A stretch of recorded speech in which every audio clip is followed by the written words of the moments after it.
Hello दोस्तों। तो आप पढ़ने वाले हैं मैनेजमेंट।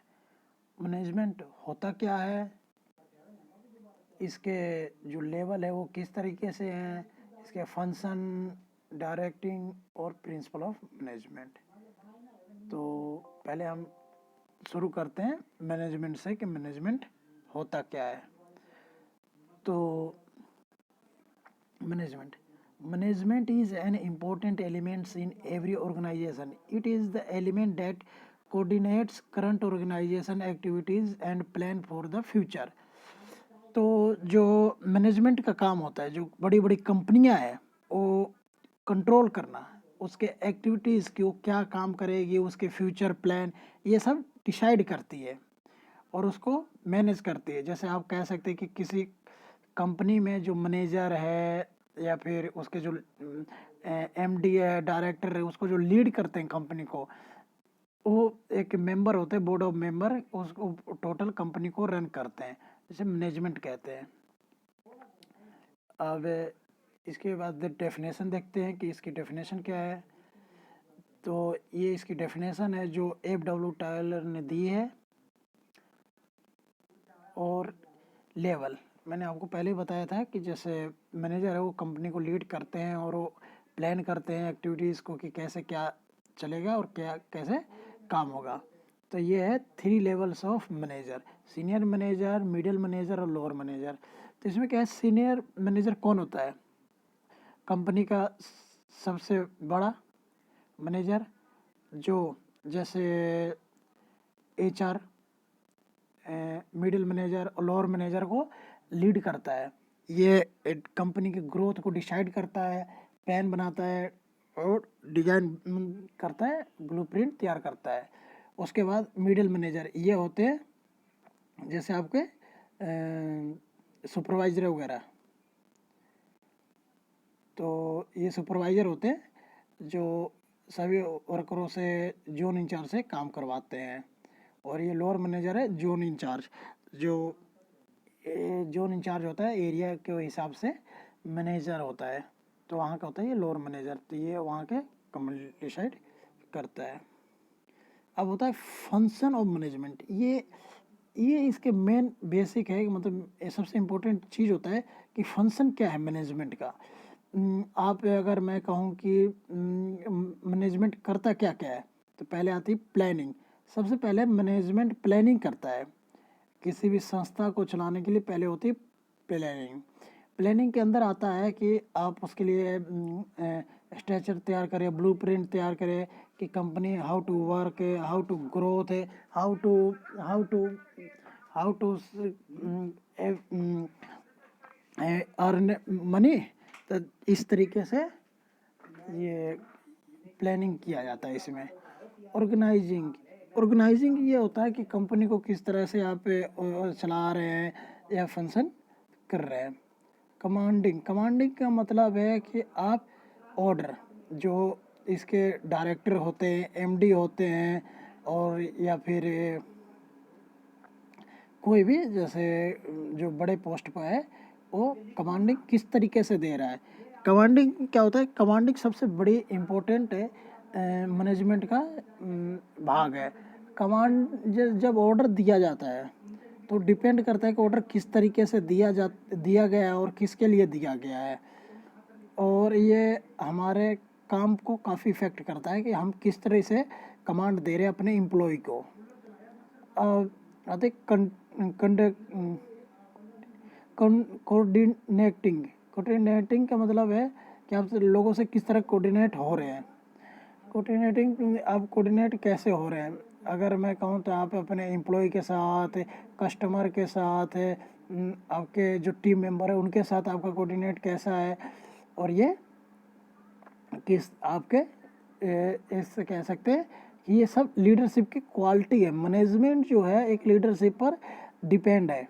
जो सबसे बड़ा लीडर होता है वो मैनेजमेंट का हेड होता है। और कंट्रोलिंग कंट्रोलिंग का आपके कंट्रोल कैसे कर रहे हैं, ये जैसे आपकी पूरी फंक्शन है ये जो मैनेजमेंट का, इसको आप कंट्रोल कैसे कर रहे हैं। आप ये कंट्रोलिंग के लिए क्या क्या कर रहे हैं। आप इसको फंक्शन कैसे कर रहे हैं, रन कैसे कर रहे हैं, ऐसा क्या करें कि जिससे सभी एम्प्लॉय आपकी बात माने, आपके लिए काम करे सही से, निष्ठापूर्ण ऑनेस्ट हो के। तो ये थी इसकी फंक्शन, जो प्लानिंग है, ऑर्गेनाइजेशन है, कमांडिंग है, कंडक्टिंग है और कंट्रोलिंग है। अब आते हैं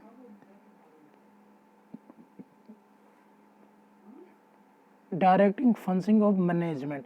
ये होता है कि directing is said to be process in which the manager instruction guide and oversees the performance of the work achieve permanently goals. Directing is said to be the heart of management process, planning, organization, stepping out of the important direction function to does not take place.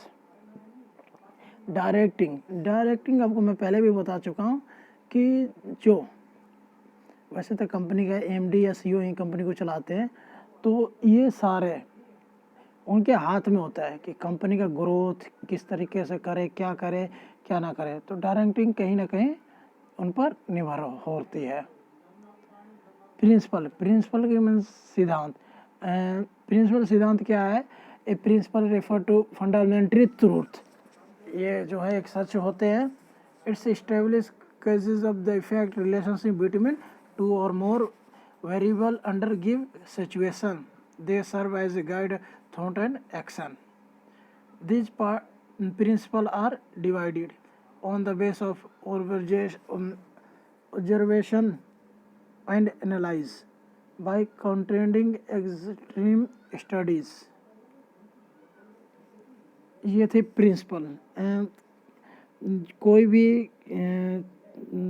कोई भी तथ्य होती है उसके definition, function, concept, meaning, principle, ये सभी चीज़ होती है जिसको देखकर बिजनेस को हम जान सकते हैं कि बिजनेस आखिर है क्या, कैसे रन करता है, इसके लिए क्या चीज़ रूल रेगुलेशन है, लॉ है, एथिक्स क्या है इसके, ये वैसी तरह है। अब है कि मैनेजमेंट इसके लिए चाहिए क्या, मतलब एक आप काफ़ी बड़ा मैनेजमेंट कंट्रोल कर रहे हैं, जैसे आप मैं कहूँ टाटा का हूँ या रिलायंस का हूँ, इतने बड़े आप मैनेजमेंट रन कर रहे हो, इतनी बड़ी कंपनी आप चला रहे हो, तो ये आप कैसे चला रहे हो, इसके लिए आपको करना क्या है, मैनेजमेंट वो आपके लिए क्या, मतलब आपके पास इसके लिए क्या स्किल होना चाहिए। मैनेजमेंट स्किल के लिए आपके पास जैसे political is to build to power base and to establish concentration.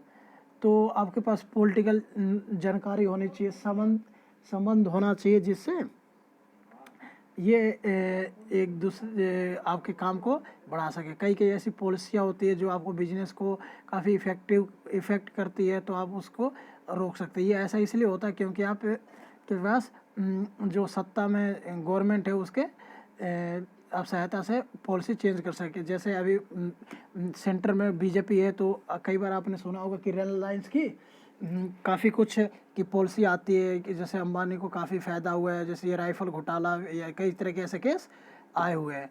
तो इसमें आपको देख सकते हैं कि ये इस तरीके से आप समझ सकते हैं कि पॉलिटिकल के रिलेशनशिप कितना वैल्यू रखता है हमारे मैनेजमेंट स्किल को। अब आता है conceptual use to analyse complex situation, interpersonal use to communicate and in motivate monitor and dialogue. तो इसमें क्या होता है कि आपका जो मैनेजमेंट कर रहा है, जो मैनेज कर रहा है, उसकी सबसे बड़ी बात ये होती है कि उसकी जो मोटिवेट, मतलब अपने एम्प्लॉय से काम कराने के किस तरीके से वो अपने काम कराता है, क्योंकि पैसे के लिए हर कोई काम नहीं करता। तो वो हम पर डिपेंड है कि हम अपने एम्प्लॉय से ऐसे किस तरह मोटिवेट करें कि वो से दिल से हमारे कंपनी के लिए, हमारे लिए काम करें। तो इस तरीके से कुछ ये था। और अगला है diagnostic ability to visualise presence of response to each a situation, कि वह किस तरीके से इस चीज़ को संभालता है, कोई भी प्रॉब्लम आ जाएगी, कुछ भी हो जाएगा, तो किस तरीके से कंपनी के फंड लीगल वर्क को और संभाल रहा है। लीडरशिप जो है ये मैनेजमेंट की सबसे बड़ी खासियत है कि वो जो लीडरशिप क्वालिटी है वो इसको लीड करता है। अगर आप मैं कहूँ तो ये एक लीडरशिप क्वालिटी एक ग्रुप में होती है, बट ये छोटे छोटे ग्रुप में ही एक बड़े संस्था को रन करते हैं। ये आपको जैसे आपको एक बड़े से सेंट्रल गवर्नमेंट की लेते हैं, स्टेट गवर्नमेंट की लेते हैं। पहले आप देखेंगे कि पंचायती गांव में, फिर गांव से सिटी में, सिटी मतलब डिस्ट्रिक्ट में, फिर डिस्ट्रिक्ट से स्टेट में, स्टेट से फिर सेंट्रल गवर्नमेंट। तो ये इस तरीके से कंट्रोल किया जाता है। ये भी एक मैनेजमेंट है, जो पॉलिटिक्स होती है ये भी एक मैनेजमेंट है, और इसको मैनेजमेंट के थ्रू ही कंट्रोल किया जाता है। अगर किसी भी चीज़ में मैनेजमेंट का नहीं होगा और ये लीडरशिप क्वालिटी नहीं होगी तो कभी भी बंदा किसी भी चीज़ को मैनेज नहीं कर सकता, और वो मैनेजमेंट का कभी भी हिस्सा नहीं हो सकता है। तो इसलिए लीडरशिप क्वालिटी होना उसमें बहुत ज़्यादा ज़रूरी है। अब एक क्रॉस कल्चरिंग लीडरशिप, इसमें क्या है कि अलग अलग देशों की, अलग अलग जगहों की कल्चर को समझने की ज़रूरत है। क्योंकि अब मैं कहूँ कि जो मैनेजमेंट है उसमें कई अलग अलग जगह के बंदे काम करते हैं, अलग अलग मैनेज कंपनी अलग अलग प्रोडक्ट के लिए काम करती है, अलग अलग जगह के लिए काम करती है। तो पहले हमें वहाँ के कल्चर को समझना पड़ेगा कि ये कल्चर है क्या, किस तरह से फंड्स वर्क करता है। अन्यथा अगर हम वहाँ के कल्चर या संस्था को नहीं समझेंगे तो हम उस हिसाब से प्रोडक्ट नहीं बना पाएंगे, या ये कहे हम वहाँ के लोगों को मैनेज नहीं कर पाएंगे सही से। तो सबसे पहले है कि वहाँ के कल्चर को समझते हैं। तो ये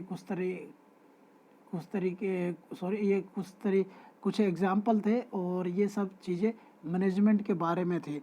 अगर आपको लीडर बनना है तो आपको मैनेजमेंट की ये सारी स्किलें आनी चाहिए। और एक लीडर, एक अच्छा लीडर हमेशा एक टीम के साथ चलता है, और उसके अंदर कई खूबियाँ होती है। एक लीडर की खूबियाँ होती है जैसे कि उसकी कम्युनिकेशन स्किल अच्छी हो, लोगों को साथ लेके चलने की उसकी सोच अच्छी हो, लोगों के दर्दों को समझ सके। तो ये कहीं ना कहीं ये सब जो कहूँ कि मैनेजमेंट और लीडरशिप ये एक दूसरे से इंटरकनेक्ट है। तो ये आज हमारी मैनेजमेंट की क्लास ख़त्म हो चुकी है। आई होप कि आप काफ़ी कुछ समझ में आया होगा। Thank you.